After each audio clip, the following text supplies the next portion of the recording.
The days after what happened at Amara's apartment were thick with tension, like the heavy, still air just before a big thunderstorm.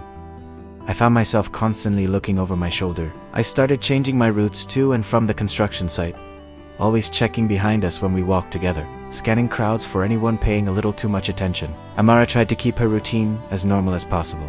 She went to work at her marketing firm in the financial district. She met with clients, she attended all her strategy sessions. There was a new wariness in her big, expressive, dark brown eyes, a tension in her shoulders that wasn't there before.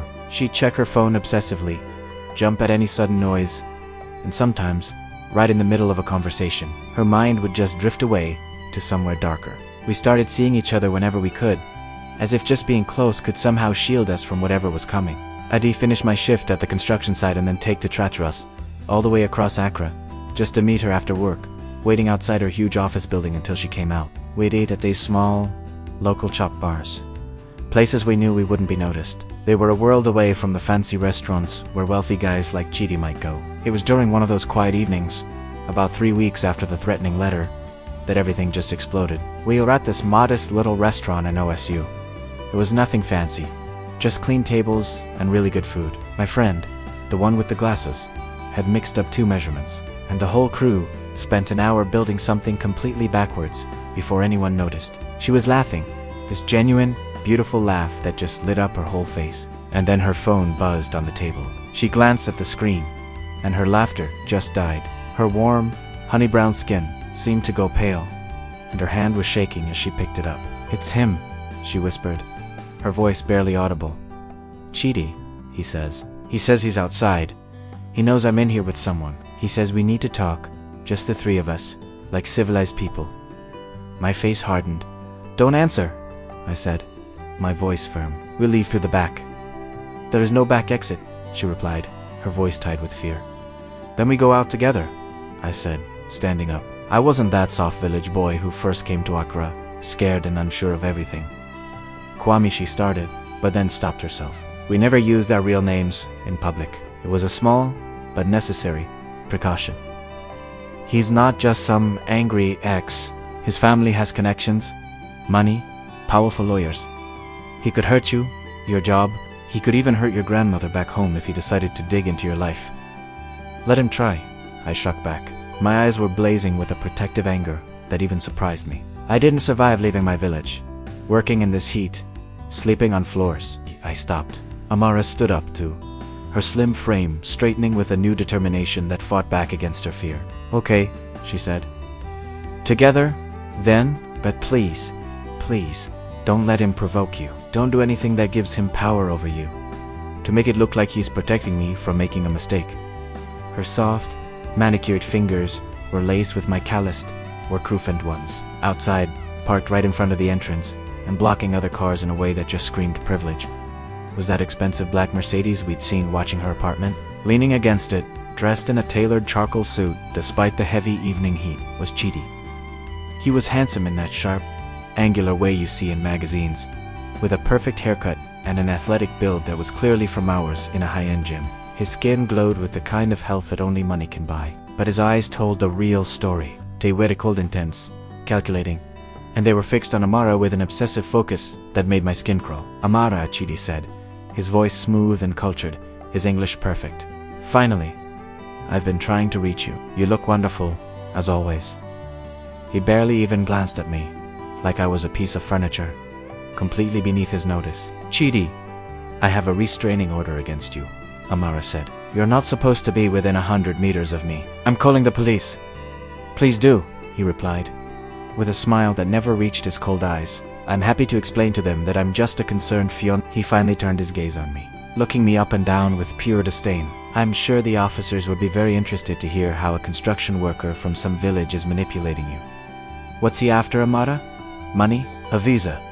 A chance to escape whatever poverty he came from?" "I'm not your fiancé." Amara's voice rose. "I never was." "Not really."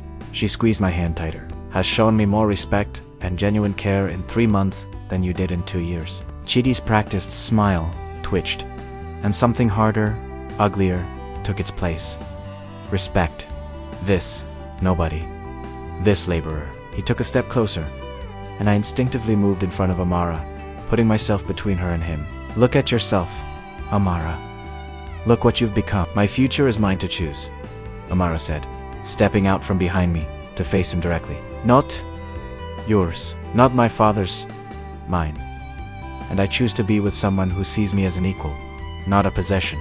"An equal?" Chidi laughed, a harsh, ugly sound. "You think this village boy sees you as an equal? That's enough," I said quietly. My voice was low, but it had an edge of steel I'd learned on the construction site. "She told you to leave. The law told you to leave. Now I'm telling you, walk away." Chidi finally focused his full attention on me, his handsome face a mix of amusement and contempt. "Or what? You'll fight me? Here, in public, with witnesses?" "Perfect. I solve problems by standing my ground," I replied, my face calm but my eyes unflinching. "Something you're clearly not used to. Women who stand their ground, men who don't bow to your money." The tension stretched between us, so tight it felt like it could snap. Other people from the restaurant had noticed and were watching. Some even had their phones out. Scenes like this go viral, and even rich, powerful men can't control the story once it's online. "This isn't over," he said finally, his words aimed at Amara. "You're making a huge mistake." "Good," Amara said, her voice strong and clear. "Don't wait at all. Move on, Chidi." His charming smile returned, but it was cold, dangerous. "We'll see. Give it 6 months." He got into his Mercedes and drove away, the engine purring like an expensive cat. "I'm sorry," Amara whispered once the car was gone. "I'm so sorry he said those things about you. None of it is true. You know that, right?" "I know," I said, pulling her into a hug. "So what do we do?" she asked, her voice muffled against my chest. "We don't let him control us with fear, and we trust that what we have is stronger than anything he can throw at us." But as I held her, another thought was forming in my mind. A cold calculation.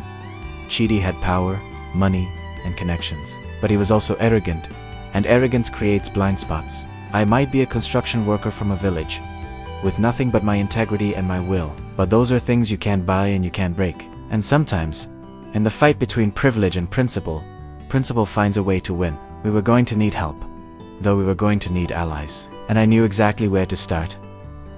The next morning, the young Ghanaian man, age 22, woke early as always, but didn't go to the construction site. Instead, he went to find the one person in Accra whose judgment he trusted completely, whose experience navigating the city's dangers had kept him alive for 8 years. His cousin, the muscular Ghanaian man, aged 35, with grey patches at temples. He found him at the usual morning spot, a small chop bar near their Nima neighborhood where construction workers gathered for breakfast before heading to various sites around the city. The older man was sitting with several other workers, including the lean, wiry Ghanaian man aged 38, with 2 prominent gold teeth, all of them eating waki and discussing the day's work ahead. "Cousin, I need to talk," the young man said, approaching the table. "Privately. It's urgent." The muscular man took one look at his younger cousin's face and stood immediately. "Take my shift today," he told the lean, wiry man with gold teeth, who nodded understandingly. The workers all knew something was wrong. The young man's rectangular on his face showed a tension they'd never seen before. They walked to a quiet corner of the neighborhood, near a small mosque, where early morning prayers had just finished, and the area was relatively empty. There, the young man told his older cousin everything about the elegant Ghanaian woman, aged 20, about the tall Nigerian man, aged 32, about the confrontation the previous night, about the threats. The muscular man listened without interrupting, his square, hard face becoming harder, his sharp, dark brown eyes narrowing thoughtfully. When his younger cousin finished, he was quiet for a long moment. "I warned you about city women," he finally said, but his voice held no judgment, only concern. "But I also saw how she looked at you, because men like this, Nigerian, rich, powerful, used to getting what they want. They don't just give up." The muscular man with grey temples smiled slyly, his 2 gold teeth visible. "First, we document everything. Every time he shows up, every threat, every violation of the restraining order. We build a case that even his family's lawyers can't explain away, ever. Men like that will stage situations to make you look violent or unstable. Always have witnesses. Third," he paused, looking his younger cousin directly in the eye, "we make sure your woman understands what she's signing up for. Not to scare her, but to prepare her. Because if this Nigerian is serious about making trouble, it's going to get worse before it gets better." She knows, the young man said. She was with him for 2 years. She knows exactly what he's capable of. Does she know what you're capable of? The older man asked pointedly. Does she know you'll stand by her, even if it costs you your job, your savings, maybe even your chance to help your grandmother? Because that's what might happen. Is what you have with her worth that? The muscular man studied his younger cousin for a long moment, then nodded slowly. Okay then, let's talk to some people. I know a lawyer in Nimahi, mostly does immigration cases and tenant rights, but he knows the law. We'll see what options you have. And I know a journalist who works for one of the online news sites. If this Nigerian tries anything to public, we make sure the story gets told from your side too. Rich people hate bad publicity. Over the next few days, the young man and his older cousin built a network. They met with a Ghanaian lawyer working from a small office above a provision shop who explained their legal options and limitations. They connected with a journalist, a young woman who had covered stories about wealthy foreigners abusing their power in Ghana. They even reached out to the elegant woman's co-workers, some of whom had witnessed the tall Nigerian man's previous harassment at her office and were willing to provide statements. Meanwhile, the elegant woman was doing her own work. She contacted an old university friend who now worked for an international women's rights organization. She documented every phone call, every text message. Every time the tall Nigerian man appeared somewhere she spoke to her company's HR department about the situation, making sure there was an official record. But despite their preparations, despite their alliances, the tall Nigerian man's next move caught them completely off guard. He was on the construction site helping the professional Ghanaian man, age 29, with rectangular glasses measure materials for the next phase of building when the aggressive Ghanaian foreman, age 48, with balding gray-black hair, approached with an unusual expression, part anger, part discomfort. "You!" the foreman barked, pointing at the young man. The young man exchanged a worried glance with the professional manager in glasses, who looked equally confused, then followed the thick-set foreman to the small shipping container that served as the site office. Inside, standing as if he owned the place, was the tall Nigerian man, age 32, in another expensive tailored suit, this time in navy blue. Beside him was an older Ghanaian man in his 50s, balding, wearing an expensive traditional kente cloth, carrying himself with the authority of someone important. "This is Mr. Asay," the foreman said, uncomfortably. "He's one of the major investors in this project." The young man's heart sank. The tall Nigerian man had found out where he worked, and had either bribed or convinced one of the project investors to come with him. This was a power play, using money and influence to corner him at work, where he couldn't walk away. "So you're the young man who's been seeing my business partner's daughter," the older Ghanaian investor said, his voice carrying the weight of assumed authority. "Said you've been harassing this young woman, threatening her, refusing to leave her alone despite her attempts to end things with you." The young man felt fury rising but forced himself to stay calm, remembering his older cousin's advice about staying controlled. "That's a lie.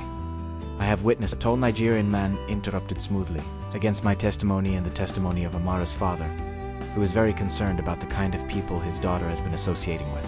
The young man felt the ground shift under him. "Family is family," the tall Nigerian man replied with that cold, calculating smile. "And when I explained to him that his daughter was being manipulated by someone after her money, someone who might even be dangerous, well, he agreed we needed to take steps to protect her." "Young man, I don't know the full truth of this situation, and frankly, I don't need to. What I do know is that Chidi here is an important business connection. And if he says there's a problem, I take it seriously. So here's what's going to happen. You're going to stay.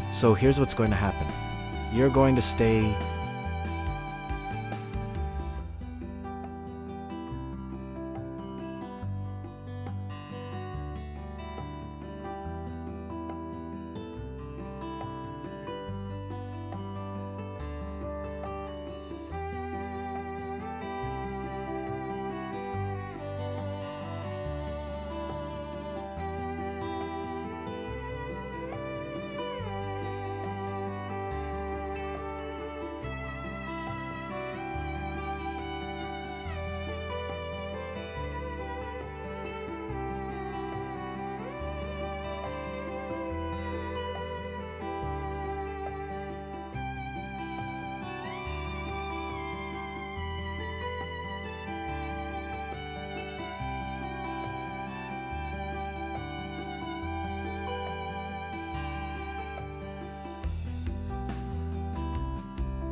The next 2 weeks were among the hardest of the young Ghanaian man's life, and that was saying something for someone who had already survived his parents' deaths, his grandmother's illness, leaving his village, and months of brutal construction work. The older Ghanaian investor had been true to his word about every construction site the young man applied to. Every project his older cousin, the muscular man with great temples, tried to connect him with. The answer was the same. We're not hiring right now. Doors that should have been open slammed shut. Opportunities that should have been available mysteriously vanished. But the tall Nigerian man, age 32, wasn't satisfied with just taking the young man's job. He went further, deeper, more personal. Through connections and money, the tall Nigerian man had investigators research the young man's background. They discovered Nkwanta village, discovered the elderly Ghanaian woman age 78 who was his grandmother, discovered the small cocoa farm with its debts. And then the threats became specific. It started with phone calls to the village. The jovial Ghanaian man, age 23, with round cheerful face and colorful shirt, the young man's best friend, called him one evening, sounding frightened. "Brother, strange things are happening here," the best friend said. "Men came to the village asking questions about you, about your grandmother's land. They're saying there are disputes about the boundaries, that the farm might be seized for unpaid taxes that don't exist. Your grandmother is very worried, and someone I don't know who has been spreading rumors that you're in trouble in Accra, that you've become a criminal, that you're bringing shame to the family." The young man felt ice in his veins. The tall Nigerian man was going after his elderly grandmother, age 78, the woman who had sacrificed everything for him. This was no longer about ego or possessiveness. This was calculated cruelty, designed to make him break. He told the elegant Ghanaian woman aged 24 what was happening, and she was horrified. "We have to stop this," she said, tears in her large, expressive, dark brown eyes. "This has gone too far. I'll go to the police, to the embassy, to anyone who will listen. They won't help," the young man said, his rectangular, honest face hardened by new understanding of how power worked. Chidi's family has connections in Lagos and Accra. The police won't move against him without concrete evidence of a crime. And threatening someone's grandmother in a village through intermediaries isn't something they can prosecute. This is how wealthy people fight. They never get their own hands dirty. So what do? We fight back with the one thing he can't control, the truth. The young man reached out to the journalist his older cousin had connected him with, a woman who worked for a popular Ghanaian online news platform. He told her everything: the elegant woman's escape from an abusive relationship, the tall Nigerian man's harassment, the threats against his job and family, the way money was being used to terrorize ordinary people. "Can you prove any of this?" the journalist asked, her pen poised over her notebook.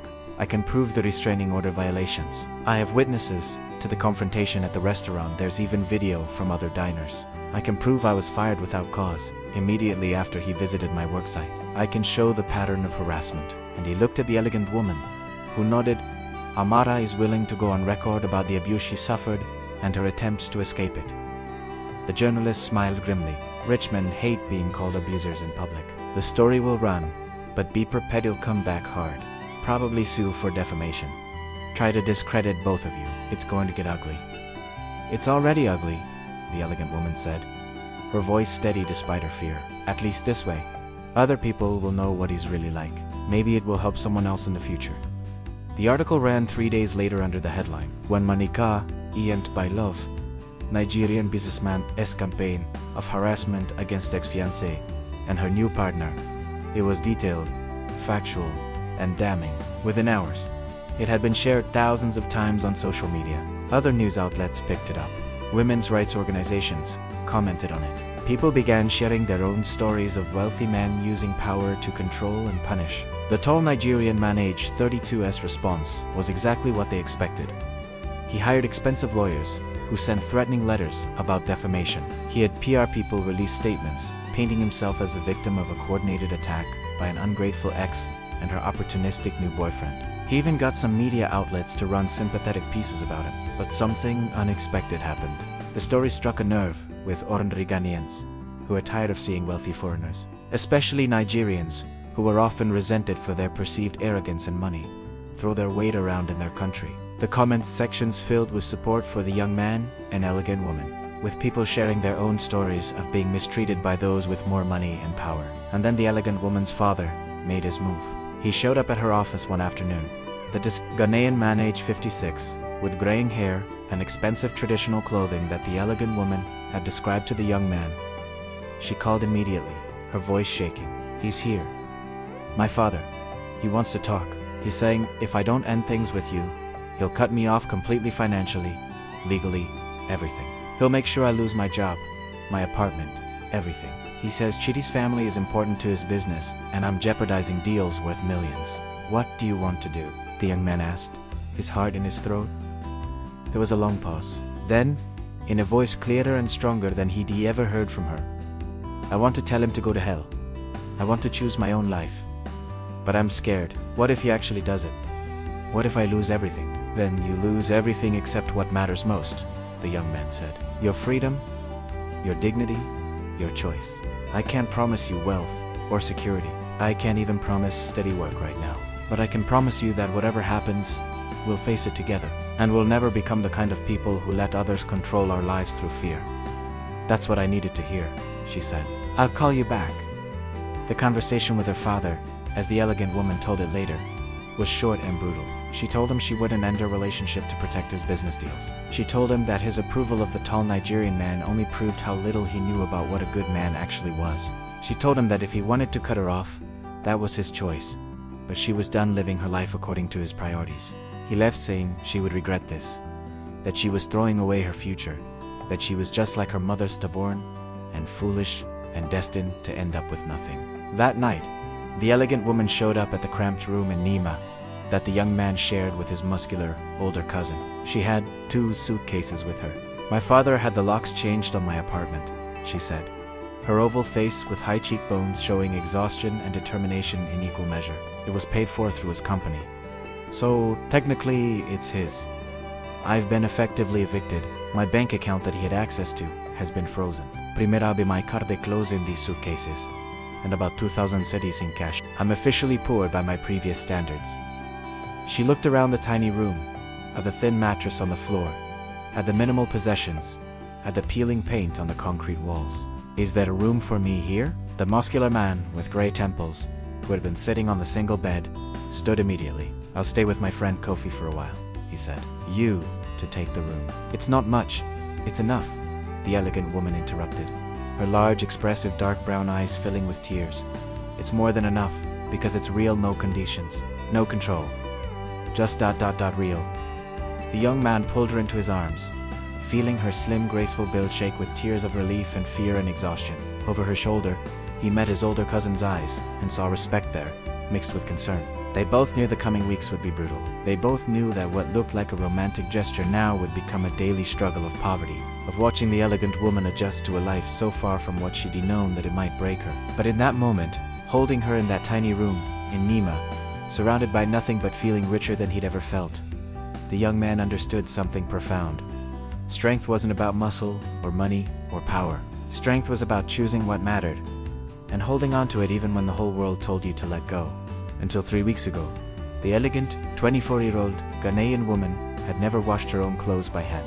She'd never cooked on a single hot plate, never shared a bathroom with a floor full of strangers, and never worried if she had enough money for 3 meals a day. Now, living in a tiny 10-by-10-foot room in Nima with a 22-year-old man, she was learning all of this and more. The first week was the hardest. She'd wake up on a thin mattress on the concrete floor, her slim body aching. Looking at the peeling paint and minimal furniture, panic would grip her. What had she done? Thrown away her life for a man she'd known for only a few months. Was her father right? But then, the young man would wake up beside her, his face showing such genuine happiness, just to have her there, and the panic would subside. Tease was real. This was her choice. This was freedom, even if freedom came with hardship. His old boss had blacklisted him, and no construction company in Accra would hire him. But he found day labor where he could, helping market women move goods, doing small repairs, anything for a few cedis. Some days he made 50. Some days, nothing. The elegant woman tried to find work too, but her powerful father had made sure no one would hire her. Her expensive education and experience meant nothing. She began teaching English to neighborhood children for small fees and used her marketing skills to help local businesses, charging far less than she used to. She learned to stretch money in ways she'd never imagined, buying vegetables at closing time when they were cheaper, and repairing clothes instead of buying new ones. The man's 35-year-old cousin, true to his word, had moved out to give them privacy. He checked on them often, bringing food when he could. One evening, he brought a bag of rice and tomatoes. Most rich girls would have run back to daddy after the first week of bucket baths. "I'm not running anywhere," she replied, exhaustion clear on her face, but determination in her eyes. "This is the first time I'm fighting for something that matters. Just make sure you're fighting for the right reasons," the cousin said seriously. "Not to prove something to your father, but because this is what you actually want. Poverty is romantic until it isn't. And I won't lie and say it's easy, but I don't miss the person I was becoming. I'd rather be poor and free than wealthy and controlled." The cousin studied her, then nodded. It was at one of these Sunday dinners, a month into their new life, that everything shifted.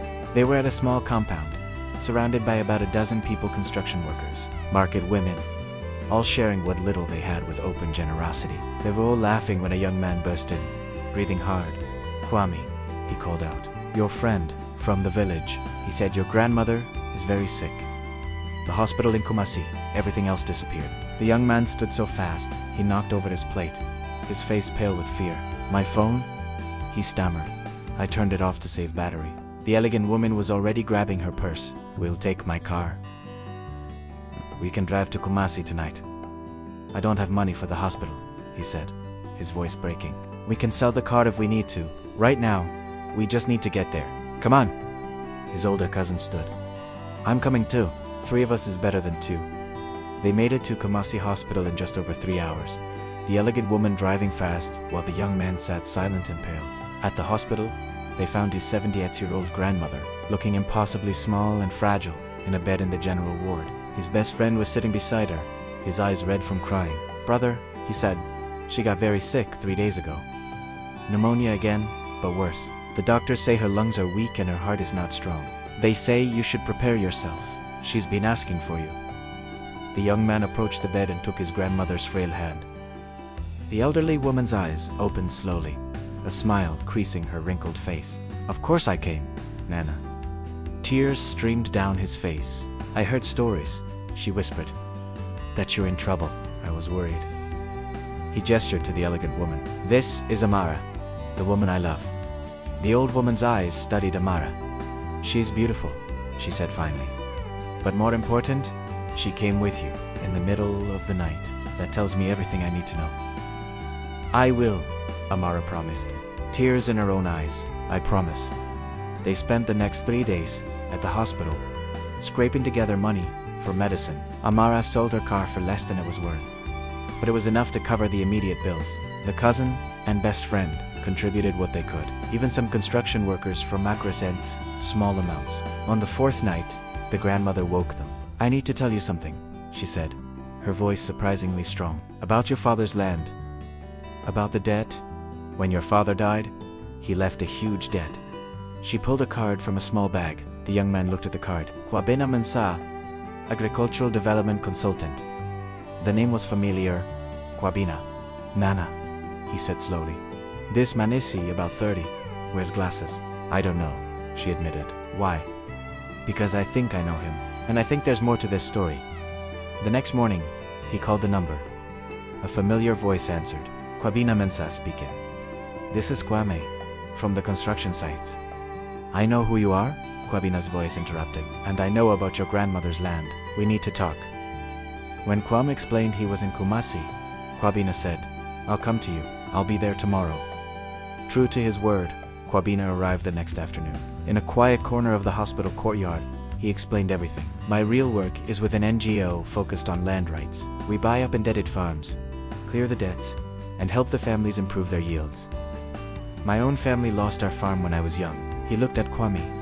"When I saw you on the site, your work ethic, your intelligence, I thought you could help us. We need people who understand rural life. That's why I promoted you. I was testing you. Then why didn't you help when I was fired?" "I was out of the country. By the time I got back, you'd disappeared." He pulled out a document. "I'm offering you a job, agricultural field coordinator, based in Kumasi. The pay is 85 cedis per day, with benefits, including health insurance, that would cover your grandmother." Kwame stared, speechless. "Why me? I only have secondary school education. You know farming, you know struggle, and you have integrity. That's worth more than any degree." Kwabina then looked at Amara. You're Amara, correct? I read about your background. Business degree, marketing experience. We need someone to handle donor relations. Amara's eyes widened. You'd hire me despite everything. I'd hire you because of it, Kwabina said. You stood up to an abuser. You chose principle over privilege. After he left, they sat in stunned silence. Is this real? Amara asked. Kwame thought of his grandmother. She always said, when you stand for what's right, the universe has a way of rewarding you. Maybe not immediately, but eventually, good things come to good people.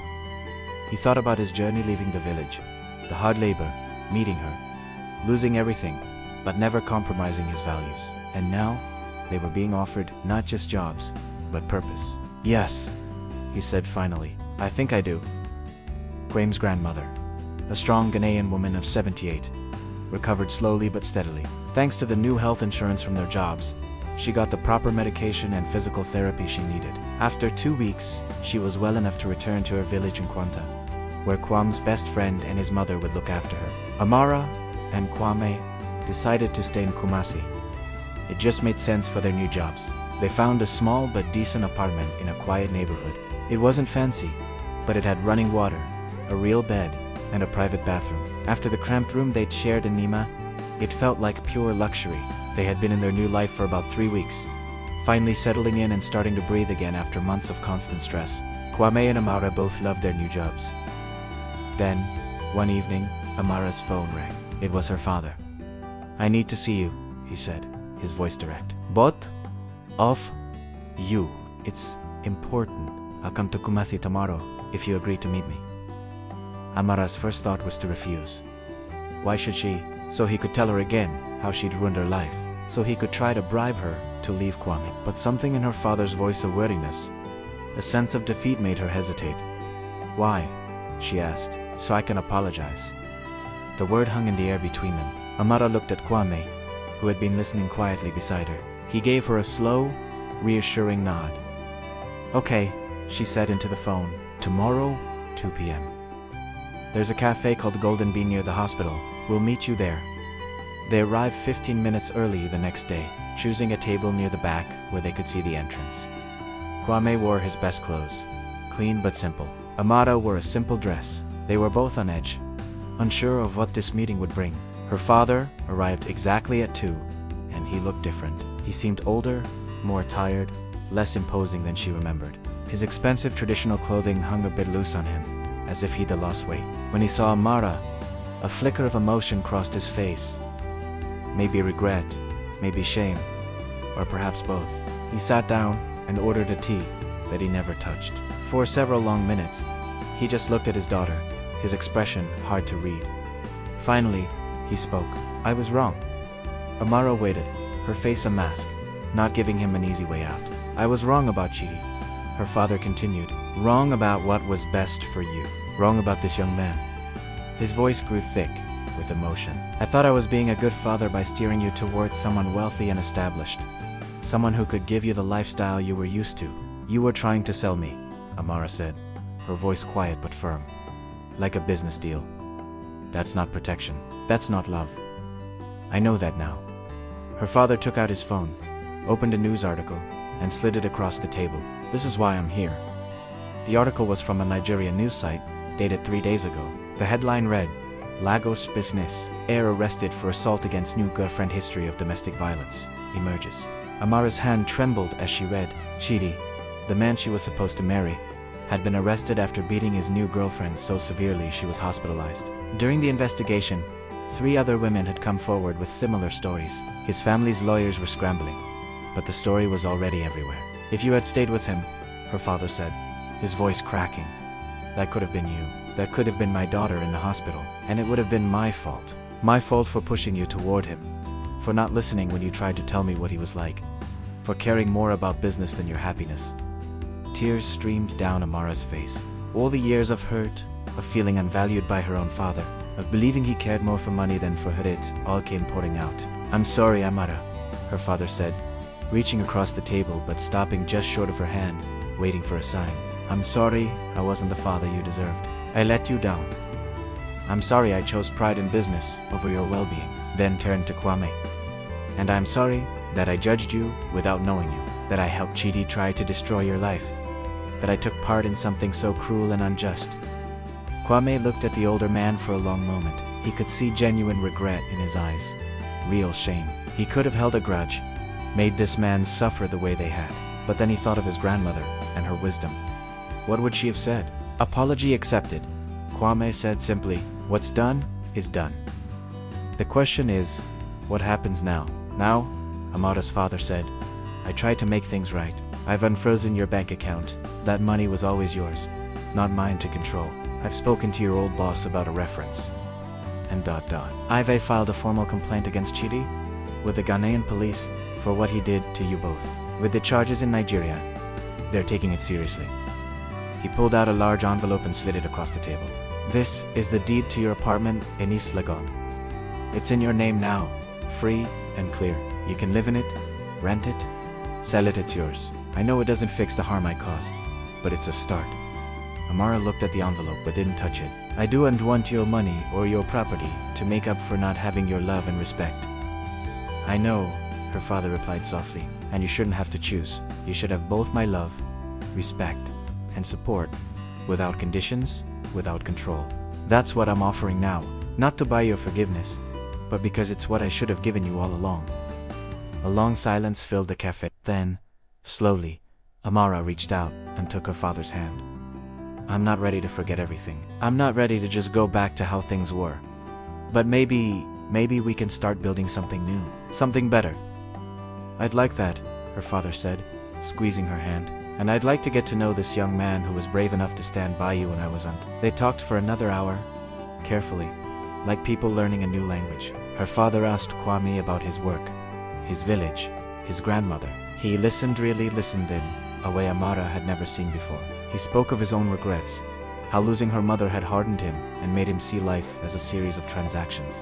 When they parted, it wasn't with a perfect reconciliation. Too much had happened for that, but there was a sense of possibility. A door that had been slammed shut was now open, just a crack. Walking back to their apartment, Amara leaned against Kwame, feeling exhausted but somehow lighter. Do you think he meant it? She asked.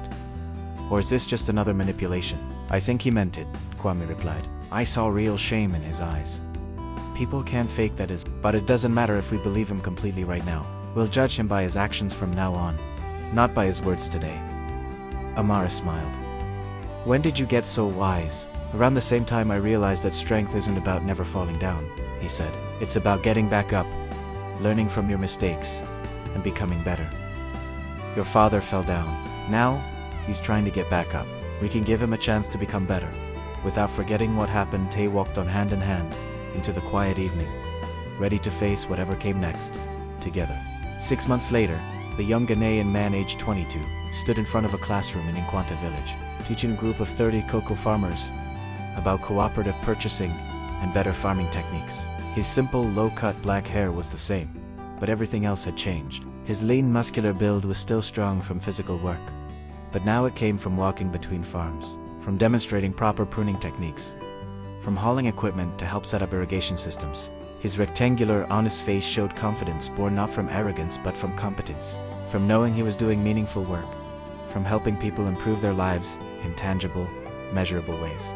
His intelligent dark brown eyes sparkled with enthusiasm as he explained how joining a cooperative would let them negotiate better prices for their cocoa beans. Among the farmers sat his elderly grandmother, aged 78. Healthy now, her round, deeply wrinkled face beaming with pride. She wore her traditional colorful head wrap and beaded necklace, her thin, frail body still weak but stronger than it had been. Beside her sat the jovial best friend, aged 23, who had also joined the cooperative, his round, cheerful face and wide smile bright as always. After the meeting, as farmers filed out, discussing what they'd learned, the elderly grandmother approached her grandson. You've become what your father hoped to be, she said, her warm, dark brown eyes cloudy but still sharp. A man who helps his community, a man of integrity and purpose. He would be proud. I hope so, Nana. I'm trying to honor his memory by being someone worth remembering. You already are, my child? And that woman of yours, Amaroshi's? Good for you. When is she arriving? Tomorrow, She's finishing a grant proposal for our organization, then she'll come for the weekend. We're planning something, ... He smiled, shy, suddenly. But I'll tell you when she's here. The next day, the elegant Ghanaian woman, aged 24, arrived driving a modest used car they'd purchased together. Her natural black hair was in a simple twist out, her honey brown skin glowing with health and happiness, her large, expressive, dark brown eyes bright. She wore practical clothes, now jeans, and a nice blouse. Comfortable shoes suitable for village roads, but she'd never looked more beautiful to the young man. That evening, he took her to their special place, the edge of the village, where you could see the sunset over the cocoa farms and the distant hills. It was where they'd had their first real conversation about their future, about what kind of life they wanted to build together. The young man had been planning this moment for weeks, saving money from his salary, consulting with his older cousin, the muscular man, aged 35, and his best friend. Now, as the sun painted the sky in shades of orange and pink, he knelt down on one knee. "I don't have much to offer you," he began, his voice steady, despite his racing heart. "I can't give you mansions or luxury cars or the lifestyle you grew up with, but I can offer you honesty, partnership, and a life where we build something meaningful together. I can offer you a man who will stand by you through any storm, who will never try to control or diminish you, who sees you as an equal in all things." He pulled out a simple ring, not expensive, not flashy, just a silver band with a small stone, all he could afford. "Will you marry me?" The elegant woman dropped to her knees in front of him, her slim, graceful build trembling, tears streaming down her oval face. "Yes," she said, laughing and crying at the same time. "Yes, 1,000 times, yes. Because you're right, you can't offer me mansions or luxury. But you offer me something more valuable. Freedom, partnership, and real love. That's worth more than all the wealth in the world."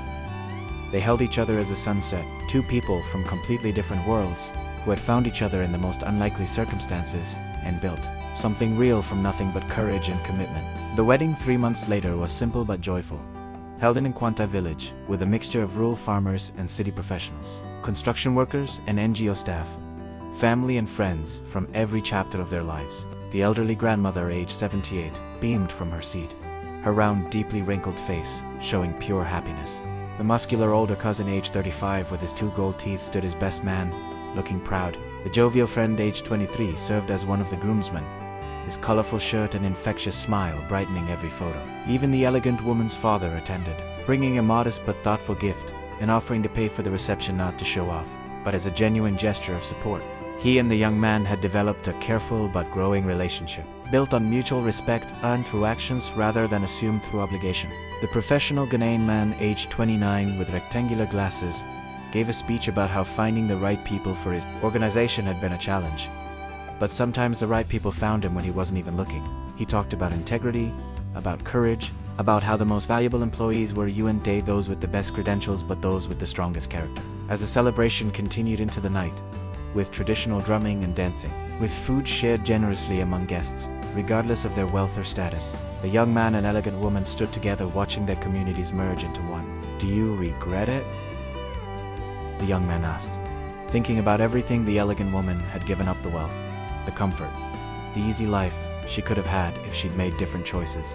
"I regret nothing," the elegant woman said firmly, looking at him with her large, expressive, dark brown eyes full of love and certainty. "I regret staying in situations that diminished me. I regret not standing up sooner, but choosing you. Choosing this life. That's the best decision I've ever made. Even though we'll probably never be wealthy, even though it's a struggle sometimes. Especially because of that. Because I learned something important through this whole experience. Wealth isn't about money. It's about having people you love who love you back. It's about doing work that matters. It's about being free to make your own choices. By those standards, we're the richest people I know." The small NGO that the professional Ghanaian man, aged 29, had started had grown into something significant. They now worked with over 500 small farmers across 3 regions. They had expanded beyond cocoa to include other crops. They had helped establish 5 agricultural cooperatives that gave small farmers collective bargaining power. And at the center of much of this success were the young man and elegant woman, now ages 27 and 20. The young man had risen to regional coordinator, overseeing operations across the entire Ashanti region. His simple low-cut black hair now had a few gray strands, stress and hard work, leaving their mark, but his rectangular honest face still showed that same integrity, that same commitment to doing right by the farmers he served. His lean, muscular build was still strong, still capable of demonstrating farming techniques alongside the people he helped. The elegant woman had become the organization's development director, managing relationships with international donors and securing grants that kept the programs running. Her natural black hair was now in elegant locks that fell to her shoulders, a style that required patience to grow much like their life together. Her large, expressive, dark brown eyes still sparkled with intelligence and determination, perhaps even more so now that she was using her talents for something meaningful. They had 2 children, a daughter named Ja, after the elderly grandmother who had passed away peacefully 2 years earlier, having lived to see her great-grandchildren, and a son named Kofi after the young man's father. They lived in a modest but comfortable house in Kumasi, nothing extravagant but filled with love and laughter and the organized chaos of family life. The elegant woman's father visited regularly, having transformed from a distant businessman into an engaged grandfather who told stories and played with his grandchildren and treated his son-in-law with genuine respect. He had learned, he told them once, that the purpose of wealth wasn't to control people but to help people, and he was trying to live that lesson now in his later years. The tall Nigerian man, aged 32, had been convicted of multiple counts of assault and was serving a prison sentence in Lagos. The young man and elegant woman followed the case from a distance, feeling not triumph but sadness that it had taken criminal charges for his violence to finally be acknowledged and stopped. They hoped he would get help, though they doubted he would change. Some people were too consumed by their need to control to ever truly reform. The muscular older cousin, aged 35, with gray temples, had left construction work and now ran a vocational training program for young men from rural areas, coming to the city for the first time, teaching them skills helping them avoid the exploitation and dangers he had witnessed over his years in Accra. He visited his younger cousin's family often, having become the children's favorite uncle with his rough warmth and endless stories. The jovial best friend, aged 23, now 28, with a round belly even more pronounced than 2 children of his own, had taken over his father's provision shop and expanded it into a small grocery store that served as a collection point for the cooperative's produce. His bright, mischievous, dark brown eyes still sparkled with optimism. His infectious smile still made everyone around him feel lighter. On one particular Saturday afternoon, the young man stood in his childhood village, looking at the small cocoa farm that had been the source of so much stress and struggle. But it was thriving now, properly maintained, yielding good crops, providing steady income to the community cooperative that managed it. The red earth paths were the same. The traditional mud brick compounds were the same. But everything felt different because he saw it through different eyes. The elegant woman joined him, their daughter on her hip and their son holding her hand. "What are you thinking about?" she asked, her honey brown skin glowing in the afternoon sun, her slim graceful build still elegant despite the practical demands of motherhood. "I'm thinking about choices," the young man replied. "About how 5 years ago, I was standing here desperate and terrified, about to leave for Accra, with no idea what I was walking into. If someone had told me then what would happen to struggles, the pain, but also meeting you, finding meaningful work, building this life, I don't know if I would have believed it possible. Do you wish you'd known? Would it have made it easier?" No. The not knowing was part of it. The fear, the struggle, the uncertainty. They taught me things I couldn't have learned any other way. They taught me what I was made of. They taught me what really matters. They brought me to you. The elegant woman set down their daughter and wrapped her arms around her husband, this man who had been a poor village boy and was now a respected community leader who had lost everything and gained something more valuable, who had stood up to wealth and power with nothing but integrity and won. "I love you," she said simply. "I love you too," he replied, holding his family close as the sun began to set over the village, painting everything in golden light. "And I'm grateful for all of it, the good and the bad, the struggles and the victories, every moment that brought us here." Their daughter, young and impatient at age 3, tugged on her father's trousers. "Papa, tell us the story again, about how you met Mama." The young man smiled, lifted his daughter onto his shoulders and began. "Well, once upon a time there was a boy from a small village who had to leave everything he knew to find his way in the big city. And in that city, when he thought he'd lost everything that mattered, he found the most precious thing of all, ... And as he told the story, their story, the story of how love and courage had transformed both of their lives, his son listened with wide eyes full of wonder, and his wife listened with a smile full of memory, and the village around them hummed with the peaceful sounds of home. This was success, the young man realized, not measured in cities or possessions or status, but in moments like this, in children who knew they were loved, in work that made a difference, in freedom to choose your own path, and courage to walk it, even when it was hard. The tall buildings of Accra felt very far away now, and the desperate poverty of those early months in Nima felt like another lifetime. But he was grateful for all of it, for every struggle that had shaped him, for every choice that had tested him, for every moment that had led him here. "Papa," his son asked, as the story finished, "were you scared when you left here?" The young man considered lying, telling his son that brave people aren't afraid. But he'd learned that real courage wasn't the absence of fear, it was acting despite the fear. "Yes," he said honestly. "I was terrified. Leaving home is scary. Facing the unknown is scary. Standing up to powerful people is scary. But being scared doesn't mean you're weak. It means you're human. And being human means sometimes you have to do scary things because they're the right things. Like how Mama left her father's house to be with you." "Exactly like that," the elegant woman said, ruffling her son's hair. "Sometimes the scariest decision is also the best decision.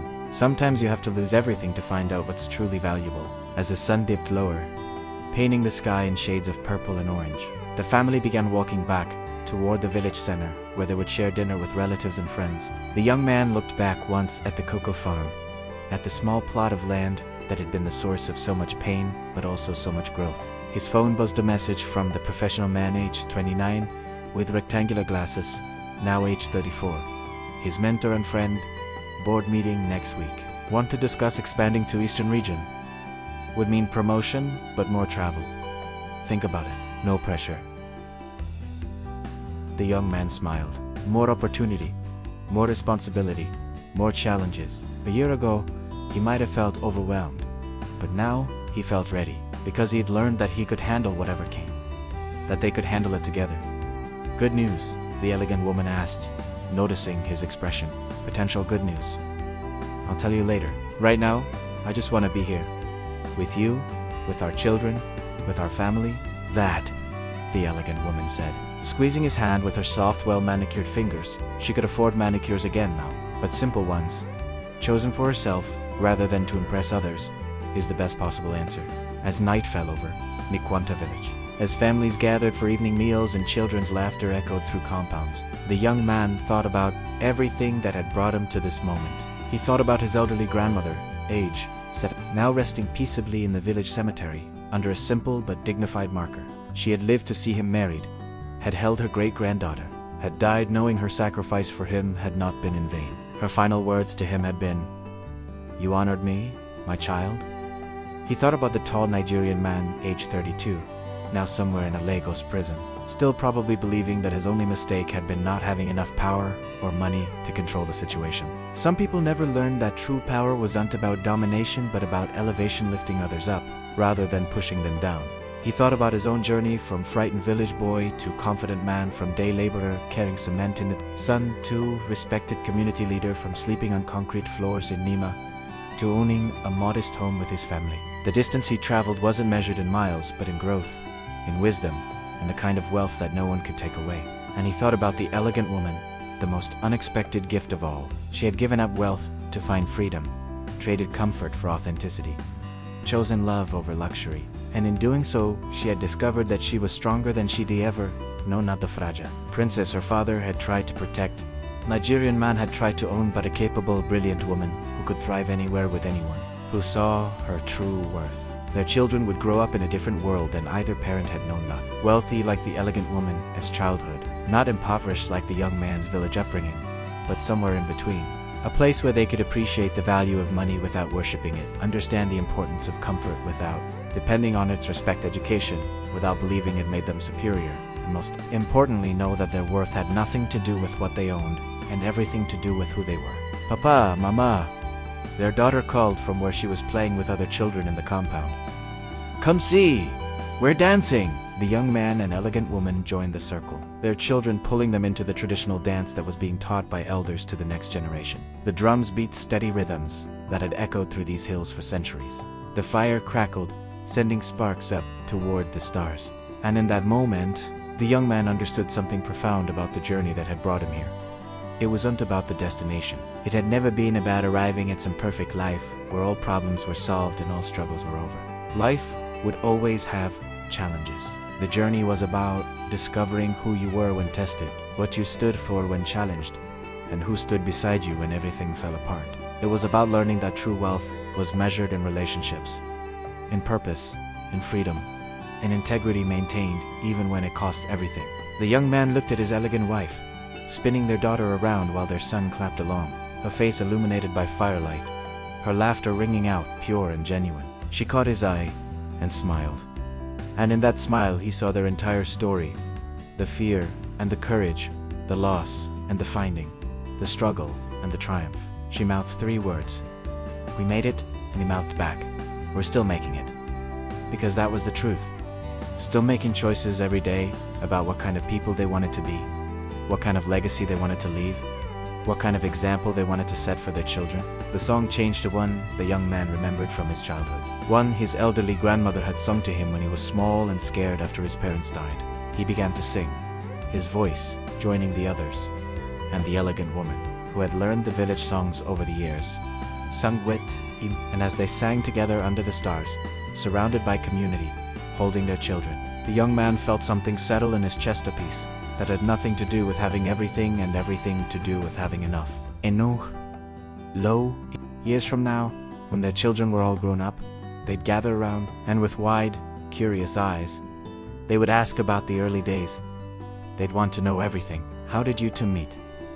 What were the struggles you faced? And they'd definitely ask about the tall Nigeria man, the one who tried to tear everything apart. They'd want to hear about the poverty, the fear, and the gnawing uncertainty that followed them like a shadow. And when they asked, the young man and the elegant woman would look at each other, a shared history passing between them in a single glance, and they would tell them the truth. They would say that it was hard, incredibly hard. They'd explain that love, as beautiful and powerful as it is, doesn't magically solve everything. Choosing each other didn't make their problems simply vanish into thin air. Standing up to power, they would tell their children, came with very real, very tangible costs. It wasn't a fairy tale where the villains just disappear. But then, their voices would soften, and they would lean in closer. They would also say that it was worth it. Every single moment, every struggle that felt insurmountable, every sacrifice that cut deep, it was all worth it. Because in that fire, they had discovered something truly profound. Something that many people spend their entire lives searching for and, sadly, never find. They had discovered what it meant to be truly free. What does that freedom look like? It's the freedom to choose your own path, not the one laid out for you by family or society. It's the freedom to love someone without control, without manipulation, without strings attached. It's the freedom to try and to fail, and then to find the strength to get back up again, without shame.